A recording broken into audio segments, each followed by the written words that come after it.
Hi, hello everyone. Thanks for joining me for today's session. My name is Narong Borijindarkoon. I'm a technical specialist at SCB 10X. Today, joining us is Dr. Benjamin Eisner. He's a researcher at Carnegie Mellon University. His specialty is robotics. Hi, Ben. Thanks for joining us today. Hi, yeah, thanks for having me. It's great to be here. Yeah, this year I think after Jensen Huang, talk a lot about embodied AI. I think we see a lot of interest in embodied AI and robotics. So, as a researcher in robotics, how do you feel about the current excitement this year? Yeah, it's amazing. This is I've been doing this for, I guess, 7 or 8 years, maybe research in general for 10, and this is by far the most exciting time for robotics that I've seen so far in terms of both the way the technology is progressing, but also the way in which the rest of the world is starting to pay attention. We're starting to see really cool results, and the kind of excitement around industry and commercial applications is really exciting too.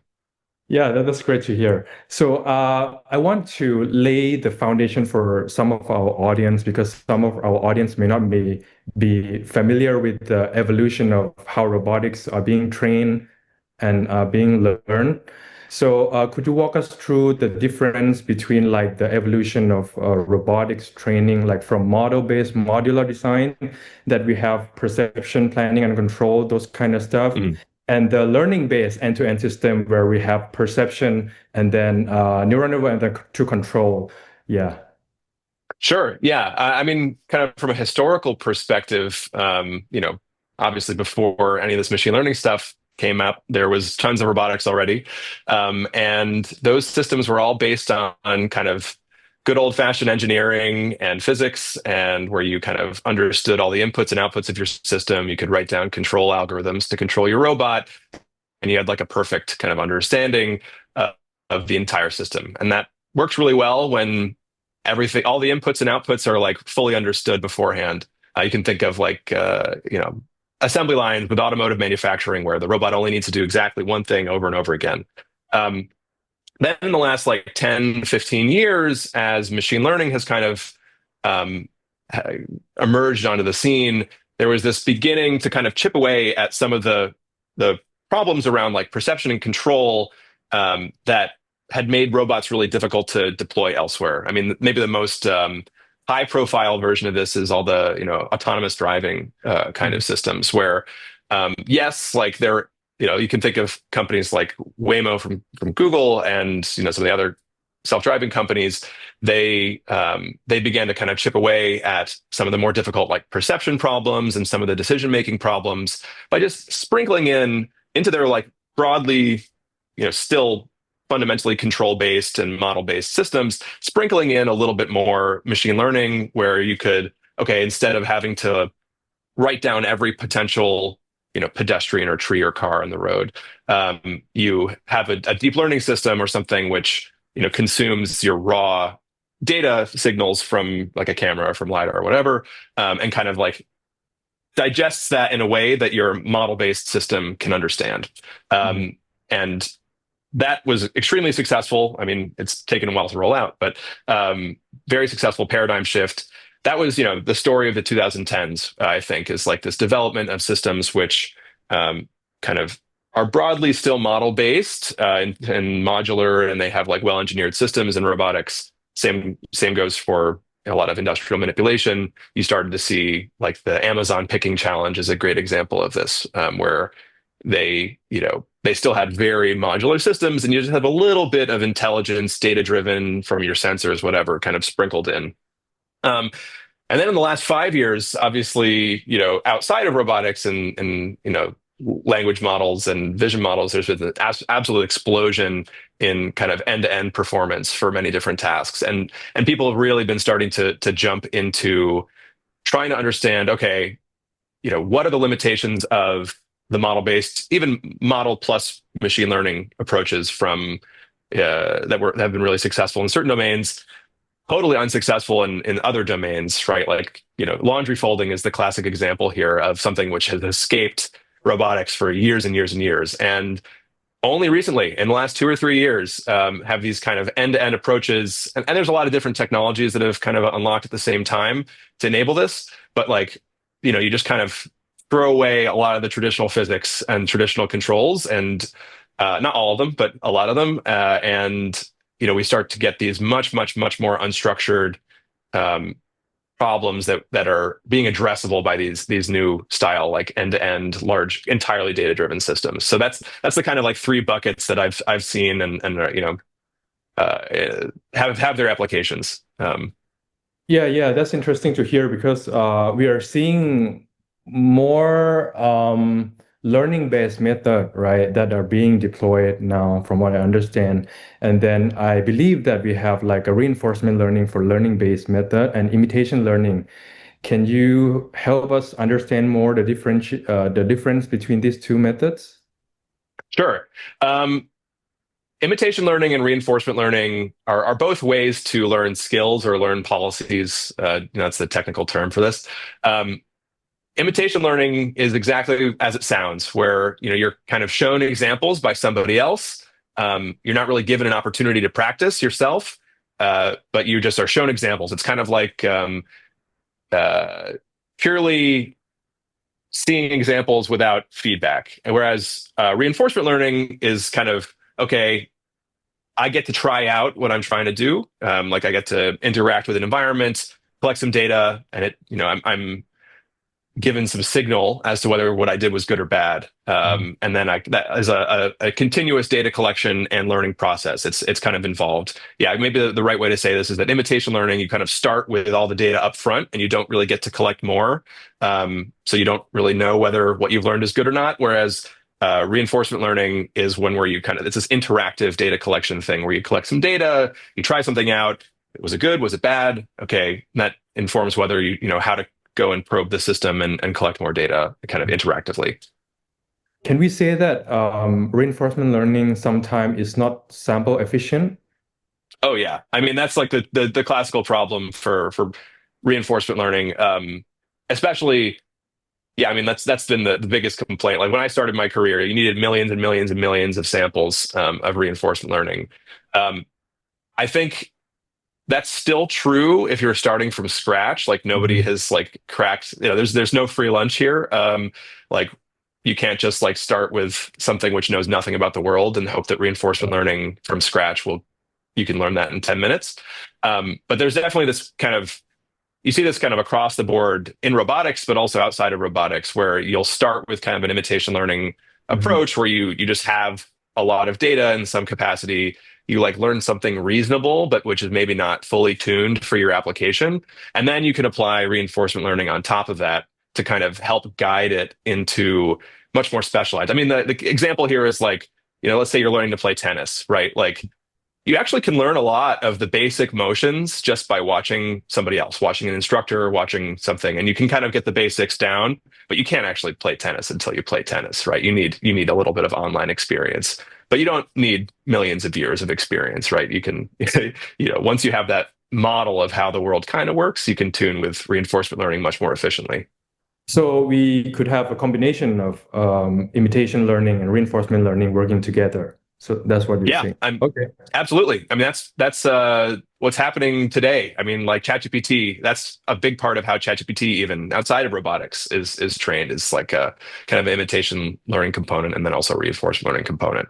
Mhm. Robotics it's reinforcement learning has always been a little tricky in robotics because robots are kind of brittle and they'll break pretty easily. So, uh, you know, if you just let your robot hand, which I mean, this is like maybe dating myself, but like a lot of robot hands a few years ago even cost like 100,000 or more dollars. And you can imagine people were really scared about letting their robots like freely move and like mash their hands into the table, and then the robot would break. So like, there people have been pretty conservative about that in real robotics, but definitely in simulated robotics, there's been like a huge amount of reinforcement learning excitement and energy. And we're getting to the point where the real robots are robust enough that you can, you know, not worry too much about breaking them. Yeah. I want to draw a parallel between the trend of machine learning and the robotics training. Like in machine learning, in the past, we have like feature engineering in modular. And then in the later stage, we have like end-to-end system where we can train end-to-end. Robotics, as you mentioned, we also have like a modular design based on control theory. And now we are going towards more end-to-end. I just want to understand like what's the benefit of doing end-to-end system compared to the modular design, and do we still need the modular design in any kind of application? Do we still have place for that? Yeah. So I mean, the cleanest way to describe like why the modular systems don't work for a lot of tasks is that we fundamentally aren't really able to model a lot of things that are happening in the real world. Like contact really is a big one. Um, like I don't, this is not my area of expertise entirely, but my understanding is that like we don't even really understand how friction works, like at a physics level. So, when you start to have, really controlled, I don't know if I have like a mug on my desk, right? Like if I want to kind of grasp and manipulate this, like all those little kind of contact, not contact, the kind of physics around that is really just really hard to model. So, like the benefit of these end-to-end systems is that you don't have to sit down and write down these physics that we don't have a good way of writing down at all. And okay, mug is maybe not the easiest example because like actually you can, there's lots of ways to manipulate this. But if you want to like fold laundry, if you want to like sew or knit or all these things, like or handle like sand, right? Like grasping sand, like all that sort of stuff is really hard to model. Mm. And that basically prevents like autonomous systems from designed with modular approaches to like do anything. So the same is kind of true for the locomotion side as well. Like really highly dynamic, running, jumping, all that stuff. It's so hard to write down equations or physics-based systems which are govern those kinds of things. So the end-to-end methods basically give you this tool set to let you know a neural network or a couple neural networks learn these models implicitly in the Mhm. service of succeeding in a particular task.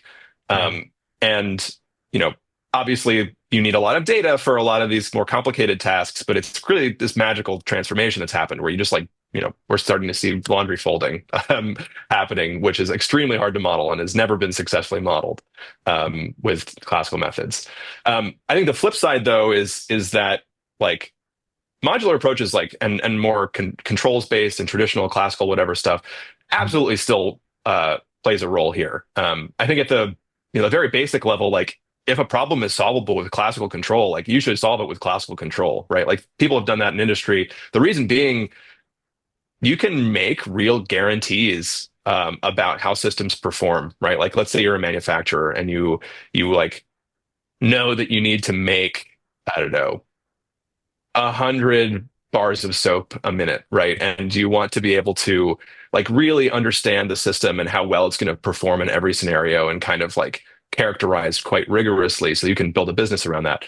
Mhm. Um, soap, well, it's kind of like if the tasks are well structured and you can reason about them with classical control, you absolutely should Mhm. because, you know, end-to-end approaches, yeah, you'll throw data at them, but they're very hard to characterize. Like you can get empirical sorts of things, but you really never fully understand, um, you know, what the system is going to do, where it will fail, things like that. So they're not really better in scenarios where we have good models of the world. And I think that's going to be true for a while.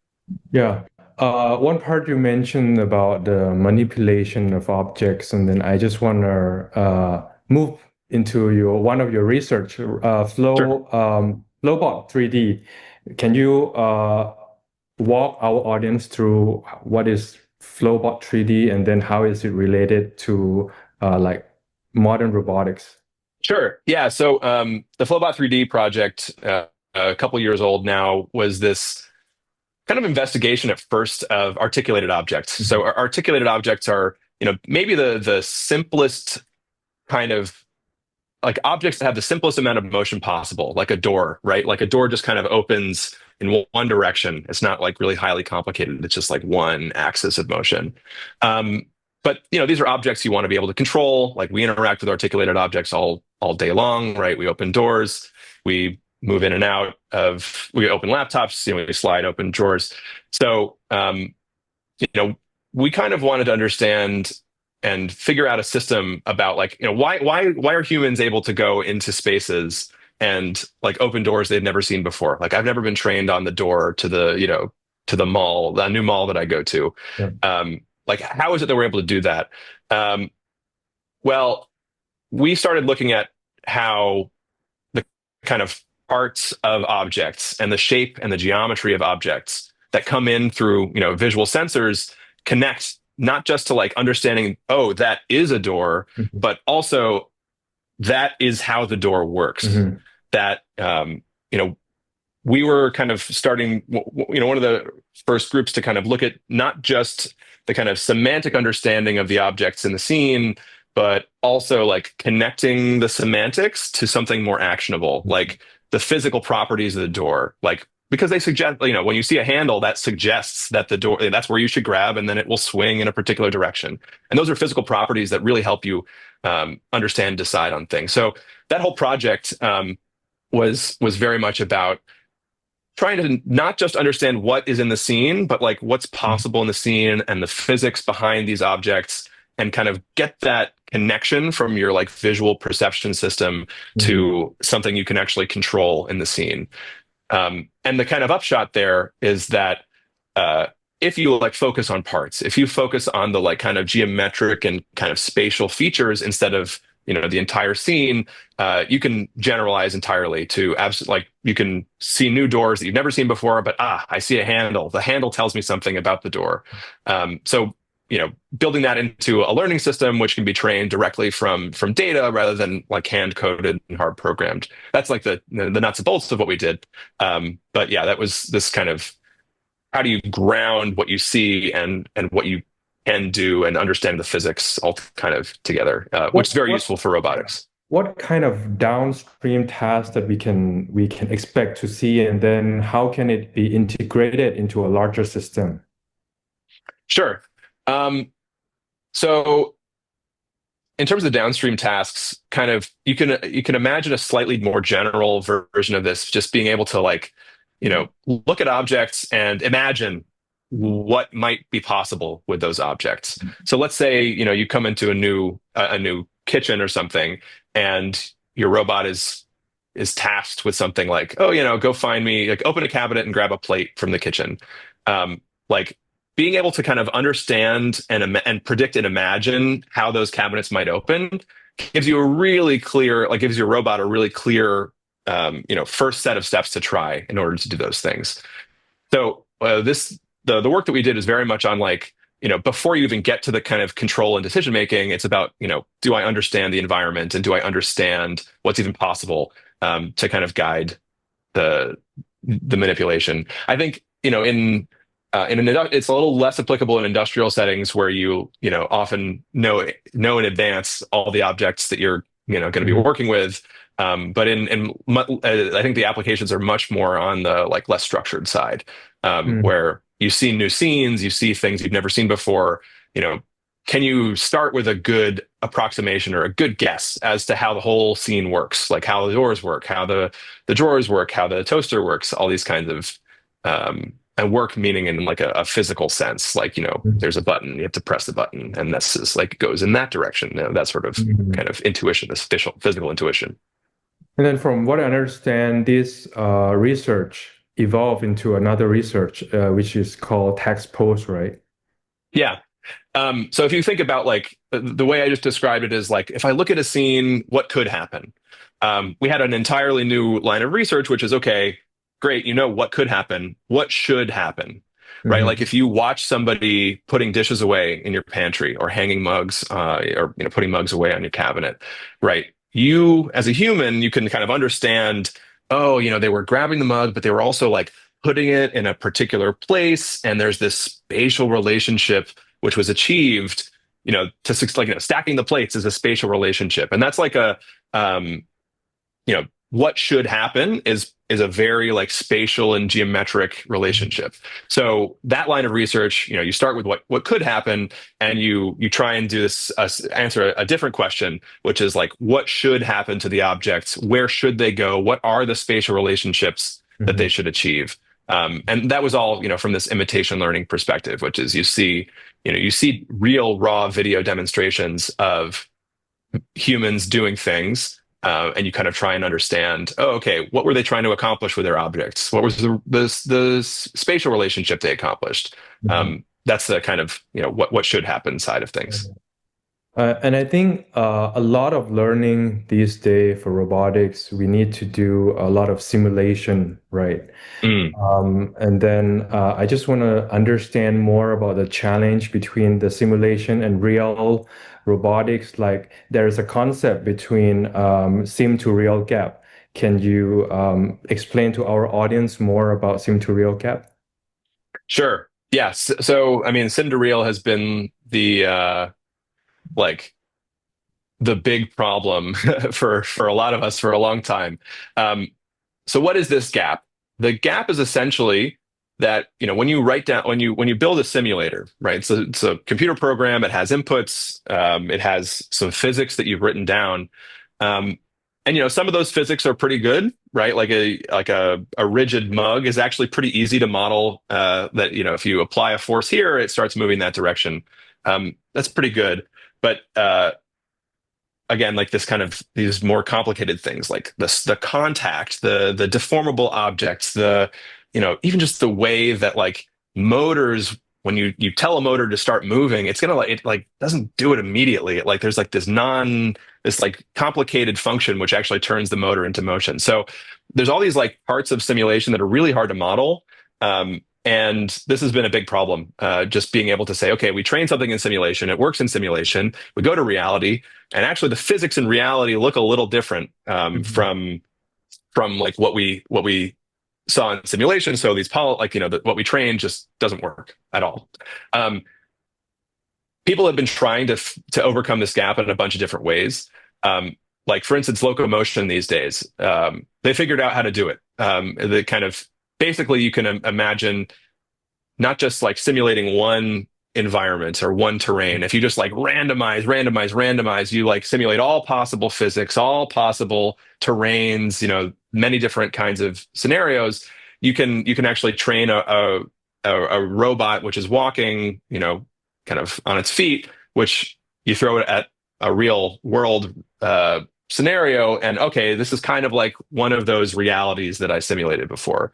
It's tough to do that in manipulation. So um, I think that the major benefit that people are seeing in manipulation right now, is kind of the more visual and kind of scenario based diversity that you get Like from lighting, simulation. Well, lighting yeah, and lighting, or environment. even just like changing the yeah. Sorry, I should ground it in specifics. Yeah, like lighting and the objects change shape, they change Mhm. color. You can change viewpoint, all these kinds of things, which give you a lot of diversity. It would be really hard to collect that kind of data, even just the visual, not even the kind of fine grained contact physics, but like the visual diversity, the kind of scenario diversity is very hard to get access to in reality. So we're seeing a lot of that where the simulation. Like can be used to help generalize to like visual and geometric and a lot of kind of task level changes. But so far the kind of contact physics, that's still a really big problem. Mhm. And since we are on the topic of simulation and the simulated data, I want to touch a little bit about the triangle of data for robotics, like the base where we have a lot of internet data, and then we have a simulation data and the real data. Like, what is Yeah. the actual challenge for robotics data this today?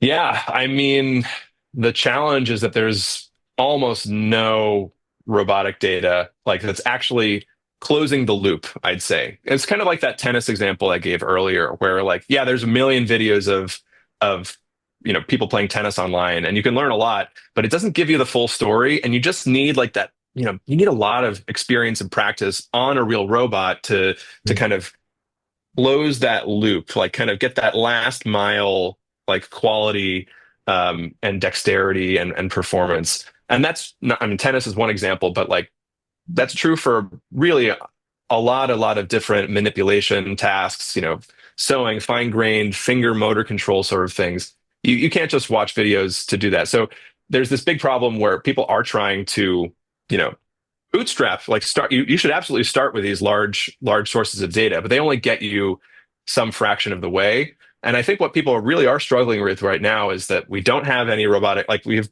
approximately very little or no real world robotics data of robots doing really like dexterous tasks. Um, but you need that data to get started. And so there's this kind of, it's like a chicken and egg problem where, you know, I think people are trying to collect that data. They want that pyramid, that top of the pyramid to grow pretty aggressively. Some people are trying to just like have humans collect data, like the teleoperation data. I've seen like these giant, data collection facilities where they just have dozens of humans standing there and kind of collecting data where they're guiding a robot to do a million different tasks. And there's other companies that are, deploying robots in the field where the robots are not acting autonomously. They're being just teleoperated to do a job that a human Mhm. would normally do. And that's like one way to collect data in this sense. And then there's other ways, like so people are really, the answer is like there's no free lunch on this. Like people need and know we need that real world data. Like the internet scale data and the sim data are like really good ways to get started and bootstrap things, but like it just is going to like there is a fundamental need for that kind of top pyramid, and people are trying different things to get there. Seems like there are still a lot of challenges you have to face. So looking ahead 3 to 5 years, which industry do you think will be the first to successfully deploy like some embodied AI system? And then Yeah. what are the key success factor that you envision? Yeah. I think there's kind of like two angles that I see immediately. One is kind of expanding into more manufacturing and logistics and kind of fulfillment scenarios where um, you just are pushing the frontiers of like flexibility and dexterity. So there's like a lot of tasks out there in factories where like a robot can almost do it today, but like there's this like one step of the problem that's just a little too complicated.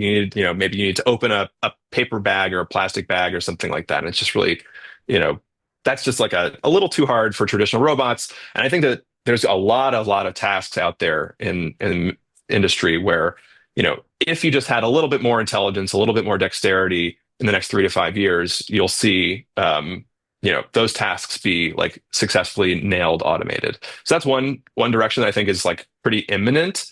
The other I don't know whether this is a good business case or not, but I think that there's going to be a lot more kind of consumer robots, maybe not for everyone, but I think like as kind of fun, quite expensive toys. There's going to be a lot of I know a lot of companies that are trying to get robots into the household, into that kind of scenario where it's like, okay, it's somewhere between a toy and useful, like a vacuum cleaning robot kind of thing, but with an arm attached that can do like little things and get exposure, but it's not really mission critical to a household.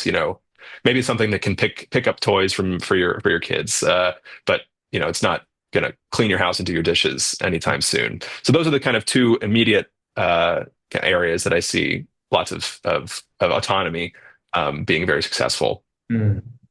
Yeah, thanks for the insights. And then I think we have to wrap up soon. So could you let our audience know about your upcoming new research? Do you have any new topic that you're working on now?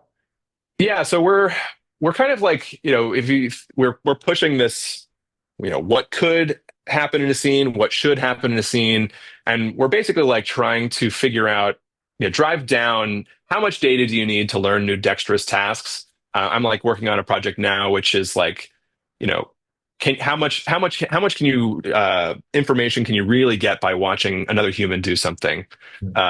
So like you watch a human grab mugs and put things in, and like can you watch 10 or 50 videos of that and like a human can, right? You can watch me put dishes away in my kitchen, and you can do it immediately. You can copy me immediately. So that's basically what we're up to right now is kind of understanding from a very small amount of data, what are humans doing, and being able to kind of copy and imitate in a way that is precise, but also very low data cost.